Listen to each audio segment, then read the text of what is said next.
Chadi daro. Kona chage na. Sama no mani mo mo ma. Mana bra hosok se. Lao cha la la.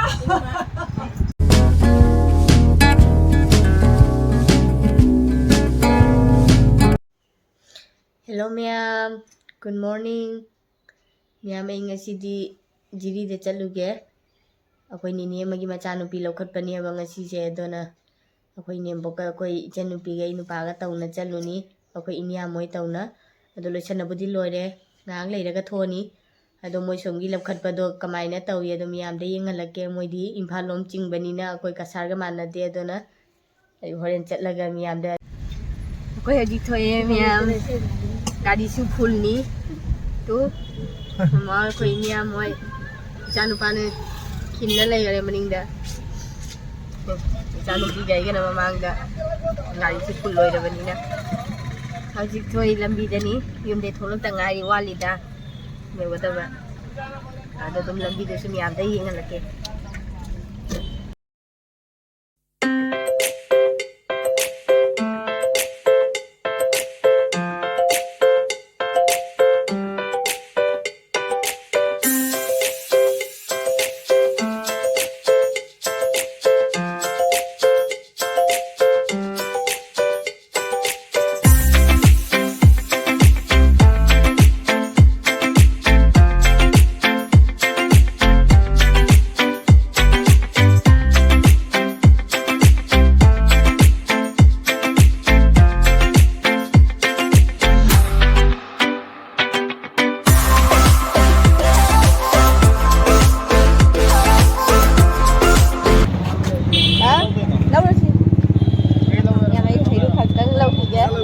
phone mình đang lâu khi kìa bạn ở đây em này kìa apple 200 170 160 190 apple rate वाली use करेगा आधा KG तक लो रो video करे नहीं हमारे लगे ना ओए हमारे लगे ना कितना की हजी लखीपुर जाऊरे मिया लखीपुर करीनो से खुमल्ला मनी लखीपुर खुमन्नी सुना सुमन दादा मेटे दनी सिगा सिसिरा लखीपुर बाजार हौरे सिगागी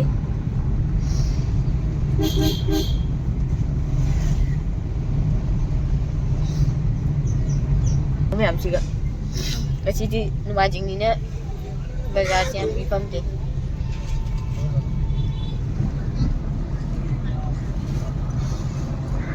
Chamboji dari si pura full ni micha bang lagi deh. Sebenarnya sabji baca. Jadi yaudah deh, mau gini cingdo kaba hore habji.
Aku jiri yo dore mo jiri kat ni se.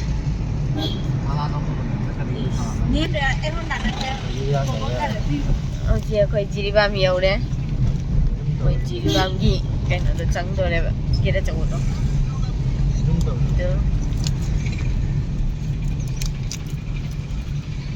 Jiri bam district.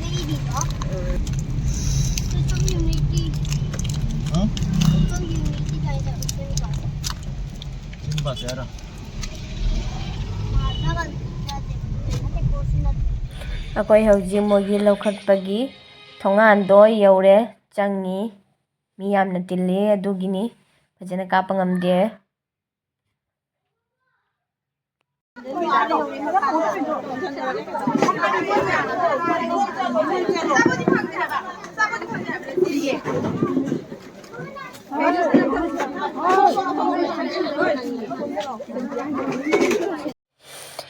Aku hauji phami mogi imungda mogi lwkhatpham do mi amta leiramde moi sonda chatlame moi se chak chabhamda amada oyeba adugi moi hauji akoi lakpa duga khir pijai aduna khir chari ekhoi maudo se cinema ni lawkhali do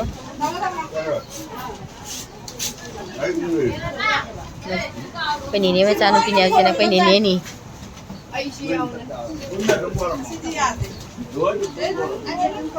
ini macam nupi sini apa lokal itu ya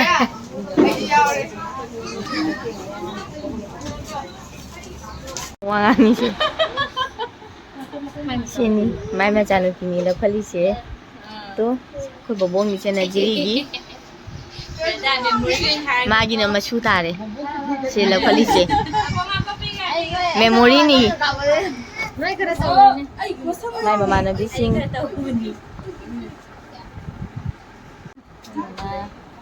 Chadri daro. Kona sagay na. Sama na muni mo mo ma. Mana bra ho sakse. Lao cha la ya. Dunia di.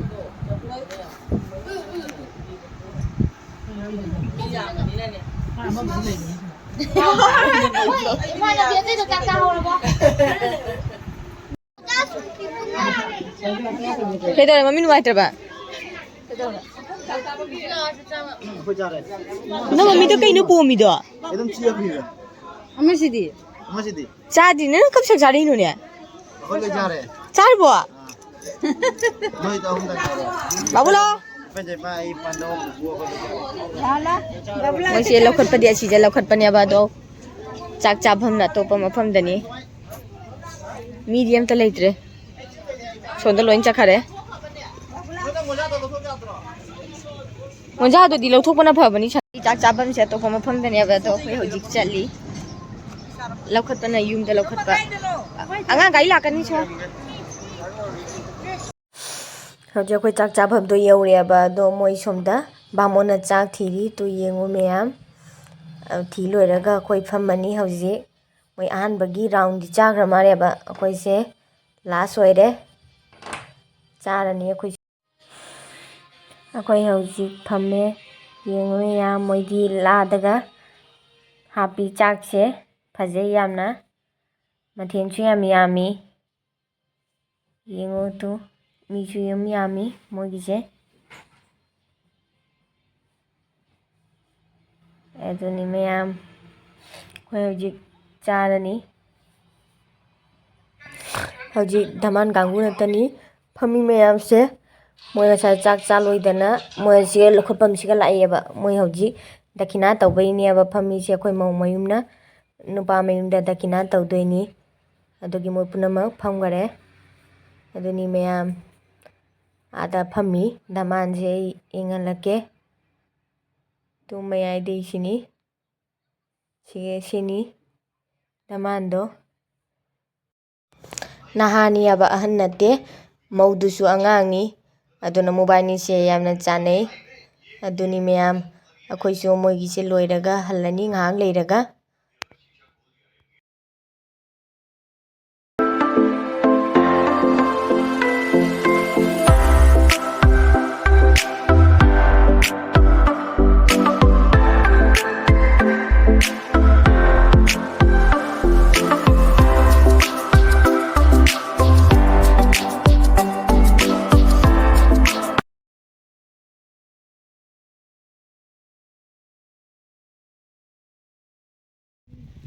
ꯃꯌꯥꯝ ꯑꯩꯈꯣꯏ ꯉꯁꯤ ꯍꯧꯖꯤꯛ ꯖꯤꯔꯦꯗꯤ ꯍꯜꯂꯒꯦ ꯇꯧꯔꯤ ꯂꯣꯏꯔꯦꯕ ꯃꯣꯏ ꯂꯧꯈꯠꯄꯗꯣ ꯑꯗꯣ ꯐꯖꯅ ꯀꯥꯞꯄ ꯉꯝꯗ꯭ꯔꯦ ꯉꯁꯥꯏ ꯃꯤ ꯇꯤꯟꯕꯗꯨꯅ ꯀꯔꯤ ꯗꯗꯥꯏꯁꯦ ꯀꯝꯕꯣꯜꯅꯤ ꯌꯥꯏ ꯂꯣꯏ ꯆꯨꯈꯤꯗꯕ ꯉꯥꯊꯣꯛꯈ꯭ꯔꯦ ꯃꯣꯏꯗꯤ ꯕꯣꯏꯗꯒꯤ ꯂꯐꯨ ꯖꯥꯂꯤꯕ ꯆꯥꯅꯕꯒꯤ ꯑꯗꯣ ꯂꯐꯨꯗꯣ ꯄꯨꯒꯦꯅ ꯇꯧꯏꯅꯤ ꯒꯥꯔꯤꯗ ꯔꯥꯡꯁꯦ ꯄꯥꯏꯔꯣ ꯔꯥꯡꯗꯨꯅ ꯍꯥꯞꯄꯣ ꯕꯣꯕꯣꯛ ꯂꯥꯛꯎꯗꯅ ꯇꯥꯗꯦ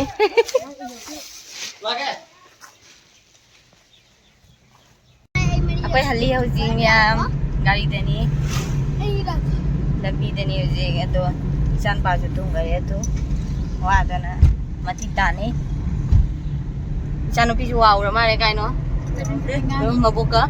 너무 뒤지지 hawale 너 와나래 라피 amna donani modu mo ngasai lokot pa doi phajana di kapang amde mi do yam ting kanina adona dum khara khara kapai moi keno do ngasai khoina yauba matam da moi siana yauna leirameba adona akoin phaina phajana kapang amaudraba मोगी चाक चापम न अमदा ओय अदुगगी मोय नुपी ma'am न अमदा ओय अदुना फजना कापम मौद्रे अदुगी मियाम अदुमై न खरा कापपदो अदु मियाम दे येंगहनिके या जानु पासिना आइसक्रीम चाइ सेंगो करी ची सु चाइ छ द हाउब्रा बाबु हाउब्रा apo mas talo de Kaya yung yogurt niya. Diyan pa sa balag na naman. Skin chare. Mami singa dito na.